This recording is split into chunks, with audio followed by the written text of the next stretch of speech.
also having a good day. Tell us what you are up to and where you are coming from. I am Misty Winkler. I'm a second generation homeschool mom with 5 kids. One's graduated and moved out and everything, and the second one we're graduating this now, I guess. He's starting college in the fall. And then there are three left to go. And I write and podcast at simplyconvivial.com and have a book, The Convivial Homeschool, Gospel Encouragement for Keeping Your Sanity While Living and Learning Alongside Your Kids. And I'm joined today by my friend, Pam Barnhill. Hello. I am Pam Barnhill. I have 3 children, 16, 15, and 12. Almost 17, though. Like just a couple more weeks, she'll be 17, which is crazy. And so homeschooling all 3 of them, sometimes I think they're never going to leave. They're never going to be, because it kind of snuck up on you, didn't it? It did. It was like, it just happened all of a sudden, like within just a couple months, and like, oh, okay, I guess you're a grown up. Goodbye. Yeah. Because like we didn't have this big conversation about like I'm graduating my first or anything like that. They were like all of a sudden one day they were just gone, which may be the better way to do it. I'm not sure because it doesn't seem like it was an emotionally, just don't think about it too much so that you just like, exactly. Oh. Yeah. But anyway, so I have a blog at Your Morning Basket. Well, it's actually not. It's at pambarnhill.com. Then I have the Your Morning Basket podcast and the other podcast, the 10 Minutes to a Better Homeschool podcast, which I really need to get to work on because we have an episode coming out in a few weeks and I haven't even started yet. I'm really struggling. So there you go. It's just that time of year. It's the struggle bus time of year. Oh man, am I on the struggle bus? And you know what I do to compensate? I look for next year's curriculum. That's like what I've been doing all afternoon. Afternoon, I've been looking at curriculum for next year. It's like that or buying new pencils, right? Oh man, some freshly sharpened Ticonderogas would be great right now. If only that schoolroom would organize itself. But yeah, so anyway, I need to work. I got people going to Civil Air Patrol tonight, so maybe I'll get some work done while they're gone. So anyway, how was your school week? You're done, right? I'm done. So we finished up last week. It was definitely a like petering out of the school year for sure. It was our planned last week. And really we just did math, basically. I hate to tell you this, but we did morning time 1 time in the week. No more. And that was it. And you're done. And you're like, okay, that was the last morning time. Yeah.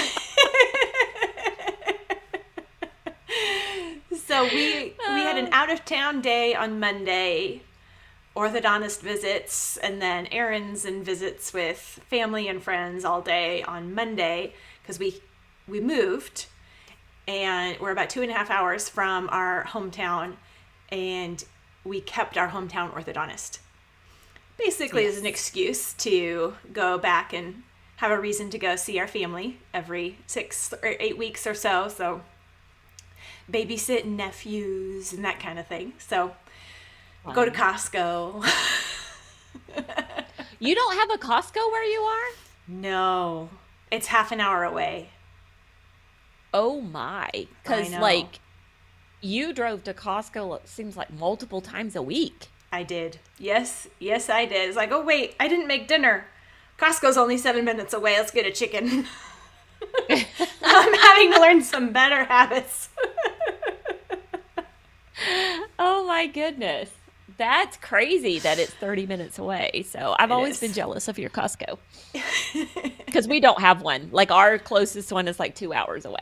So yeah, we're missing the Costco for sure. And then when you only go, I haven't driven to the one that's half an hour away because we do have visits often enough back home at my familiar Costco. But when you only go once every 6 to 8 weeks, like, that's a Costco receipt. Yeah, and a totally different, like, it's a whole different planning experience, a whole different, like, everything. Get the big flatbed orange cart. Let's go. Yeah, for sure. Well, I'm sorry. We have 6 more chapters of Halliburton. And so we are doing 6 more morning times because we are going to finish Halliburton. We finished our last Narnia book. Well, okay, not the last Narnia book. We got finished the last one we were going to finish this year. We didn't finish the whole series this year. So we'll pick that up next year. But the last Halliburton, we got 6 more chapters. That's doable. So, yeah, totally doable. So we're doing, this morning we did prayer, which, oh my goodness, Hallow, which is the little app that I use for, oh, by the way, I just got a notification on my phone that you were going to be live. Here we are. I know, right? It's like, oh, Mystie Winkler's live. Good job for subscribing to my YouTube channel. Oh, yeah. But everybody should subscribe to Mystie's YouTube channel. Anyway, they have this new family prayer thing that I just stumbled across as I was searching for my morning offering this morning. And I don't know when they got this family prayer, where it came from, or what, but I'm like, oh, we're going to do this. And I really, really like it. So it had, we did,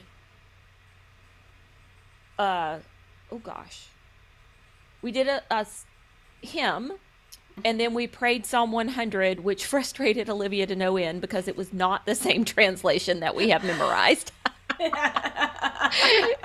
So she was like, it was just a little bit different. And which led to a discussion about Bible translations and why different ones are useful and what they mean and stuff like that. But then it also had like little discussion prompts at the end of the prayer. So It had like, what are some things, are there things that are worrying you right now? Or how can we help to love each other better today? And so we got some interesting responses to that one. I got one kid who shall remain nameless was, by leaving each other alone. I could imagine by not giving me math today, like that. Yeah. And then we finished with the Our Father. So it was neat.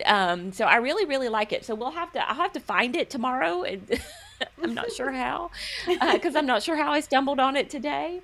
So we did that, and then we have a little book that we've been reading that we're almost done with. We should be able to finish that one too.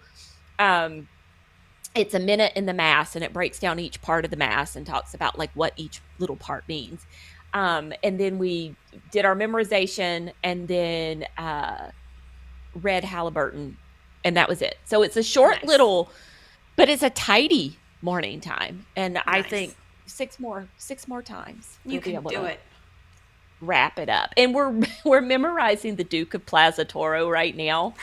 It is not an easy poem to memorize, and there's no way we're gonna memory palace. True confessions. My kids are not horribly keen on memory palaces. They just want me to like say the stuff and then say it back, and then they're just done. So we have used them before for particularly long pieces or passages of scripture or something like that.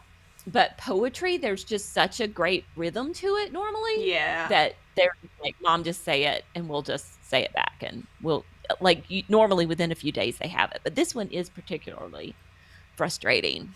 So it's a little, it does different things in the poem. So it's not just you don't just get into the rhythm of it and keep going. So anyway, that's us. And then I got one kid who's trying to finish up algebra. And so she is gradually picking up everybody else's math tutoring as everybody finishes. Yes. Nice. Yes. So Yeah, so John he's only on chapter 4 of algebra, so it's like, okay, finish the chapter test for chapter 4 and then you can be done for the summer, which is going to end up being about 8 weeks. And then Thomas is in the middle of, I don't know, the last math you see Greek letter, the Yeah. decimal book. Yeah. Yeah. Epsilon, Zeta or something like that. I have to always go Yeah, through I the can't remember which alphabet one's again. last. Epsilon. Zeta. Yeah, Zeta. So he started that one a few weeks ago, and so he's like on lesson 7 or something. So he's finishing up. He's got to be like done with the lesson, and then so she'll pick up his slot, and so hopefully by picking up, she'll have 3 slots a week, and maybe can just go ahead and finish. But she said she wasn't going to take a break until she finished algebra because she wants to finish. Very good. That's when it's self-motivation, that's helpful. I think she's just ready to be done with it, you know. Okay. So, yeah. And have a nice clean break between now and the end of the year. And I'm like, well, if you pick up these extra slots, maybe you will. And then Thomas has one paragraph about C.S. Lewis left to write and edit, and we will be done with that. So that's about where we are. We're just like really, really picking up the last pieces. Yeah. Yeah. Yeah. So my husband kind of runs the math ship. And so one of the things he started doing, it was after he'd done a full term, several years ago now. But for the last week of school, he doesn't give them any new lessons. So even if it was Monday or Tuesday, because math, you just go, a lesson doesn't have to correspond to a week. You just get the next lesson when you're ready. So he didn't give them any new lessons last week at all. It was just if they needed a bit more practice with the lesson they were in. And then Friday, they didn't get any new page at all. And then math was my job. And it was pretty much all we did Friday we call it clearing math. Is we're going to sit down and we're going to correct every problem and keep coming back to it until, nope, you still got it wrong. And we'll work through it together until all the math problems from the week that you've gotten wrong are all corrected. And some had more than others, but we did it. So you do that every Friday, right? No, we do that every Friday where it's the last Friday of the term. So before going into any kind of break. So we don't want to carry any math over a break, so that then when we start back up again, we just get a fresh page and we're like, oh yeah, I got that one wrong, but what's going on here? What are we doing? Right. Yeah. Okay. And we always make sure the kids get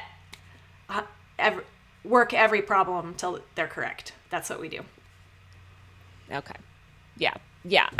I'm thinking, like, I haven't checked with the math tutor lately.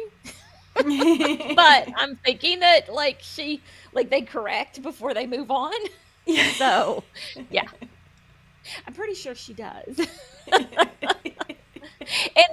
especially with the Mr. D stuff, when you get to the quizzes and the tests, like, it'll let you do it twice, right? So they can take the test up to 2 times and to get the grade they want. And I know now sometimes I have some children who will just say, I'm fine with the B. I don't want to take, I'm really fine with the B. So, because a quiz, they end up, they can make a B on a number of different quizzes and still end up with an A in the course overall. Yeah. So, yeah.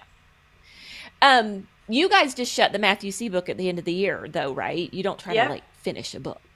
Nope. They are all at totally different parts of the book. Yeah. Yeah. That's us too. Wherever they were at, now we're done. And whenever we pick back up, which I'm not sure exactly when our school year is going to start. I haven't printed out my Plan Your Year pages yet and figured that out. But I haven't checked to see. I was like, are they up yet? I'm going to send They are up. Okay. I'm going to get I'm going to send it over to Staples and get color copies this year. Nice. Well, Usually if you just can print them wait out. a few days, if you can wait a few days for printing, Making Family Count does beautiful printing at very good prices. You just Oh, have to that's wait, right. yeah, usually their turnaround is about a week, but Oh, yeah. uh Well, get I'm them not going to earlier start rather than school later. planning for a week. That's where Yeah, it's no, not I happening soon, totally actually. recommend. Send It them over either there. happens. It either happens in February or March when I really don't want to be finishing this school year, so I start planning the next one. Or it'll be Yep. like, oh boy, I really better start school planning because the summer's almost over. It's one or the Yeah. other. Yeah, I've just been having so much fun looking at curriculum. That's like I'm not really planning. There's a okay, so there is a difference between planning and looking at curriculum. Looking at curriculum is kind of like I don't know, it's like the difference between watching HGTV and actually doing something around your house. Right? You know? Because curriculum shopping is just all kinds of wishful thinking and like, oh, this could work and this could work and this looks neat and this looks cool, but it's not actually, it seems like you're doing something, but you're not actually doing something. That's So, true. You not have until to you, look at what the options are. yes. Whether you can afford them or not. You don't want to look.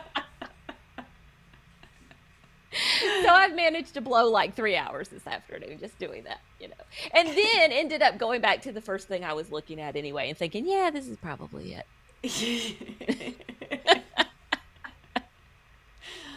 Yeah, I'm a little bit bummed. I don't think I have to actually do any curriculum shopping. It would be totally just obviously wasting time if I did, which I probably still will, but because I'm repeating all the grades. Like I've done all the grades with 2 other kids now, and so at least by the second time around, I like whittled down to the things that I like, and I do like them. So I think I'll just reuse them. So then it feels pretty boring, but they're really good books. Yeah, well, and so I tended to go a little more interest based, where I would let like the kids say, like, this is what I want to study this year, or this is what I want to study this year. And so I'm getting to the point now, like kid number 2 was just always happy to do what kid number 1 wanted to do. But kid number 3 is like, because 1 and 2 are close enough together. He just likes to hang with her. Mm-hmm. Right. So he's not going to care either way what he's studying.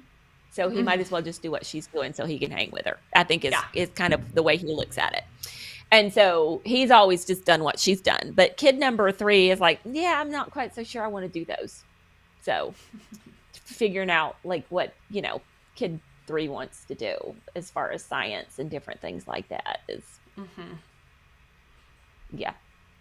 Mm-hmm. So that's why we're shopping. Makes sense. Yep. But so do you do any end of the year celebration? When you do finish, then will you do anything? So last year I let the kids spray me with silly string. Oh my. They really wanted to do that, and so we did that. They haven't said anything about that this year, so I'm not bringing it up. I'm glad I have headphones in so my kids didn't hear that. Yeah. I tend to think of like the end of the year being a celebration unto itself. I mean, we go get donuts on the first day of school to make everybody look forward to the first day of school. But quite honestly, it's kind of celebratory in its own way. You don't have to wake up tomorrow and do school. So, and we just came back from vacation. Right. Yeah. You already are halfway into summer mode. Yeah. So how about you? Do you celebrate at the end of the school year? We do donuts the first day, and we do donuts the last day. When they finish their math, when they do get their math cleared, that's when they can get a donut. So helps them push through and get that out of the way. So there you go. Yep. Yep.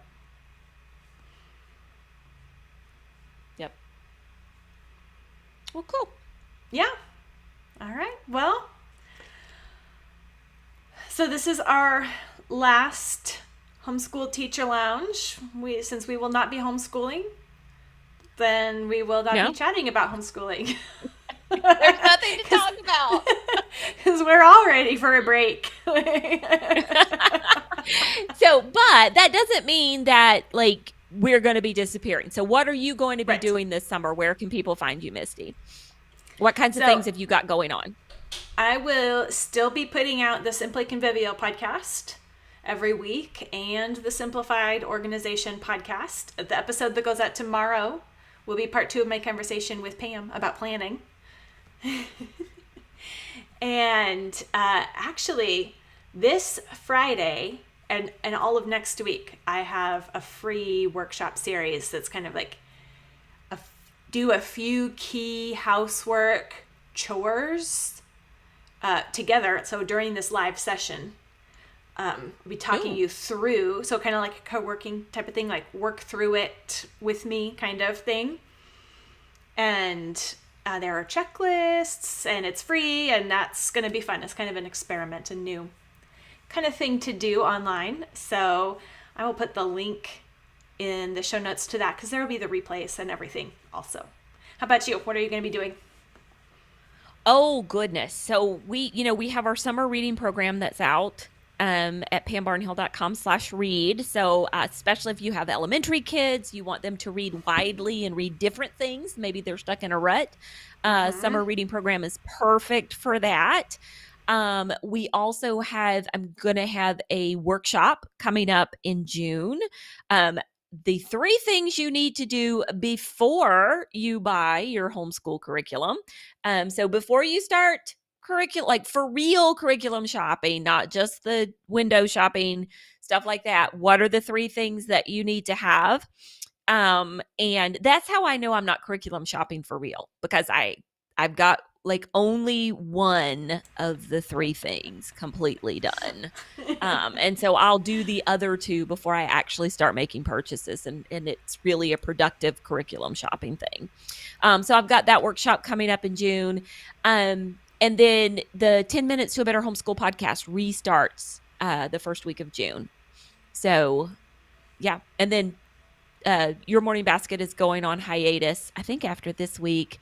And it'll be off in June, and it'll come back in July. But I will be over here very busily making podcasts and getting conventions. I got 2 conventions. Come see me in Ontario, California in June, or come see me in Round Rock, Texas in July. That'll be fun. All right. Well, thanks, Pam. This is Homeschool Teacher Lounge. It's been fun. Thanks for doing it. Yeah, it's been lots of fun. Yeah. All right, you guys have a great end of your school year. Finish stronger than we did. Yeah, really. Bye. Or just fizzle and have fun. Bye.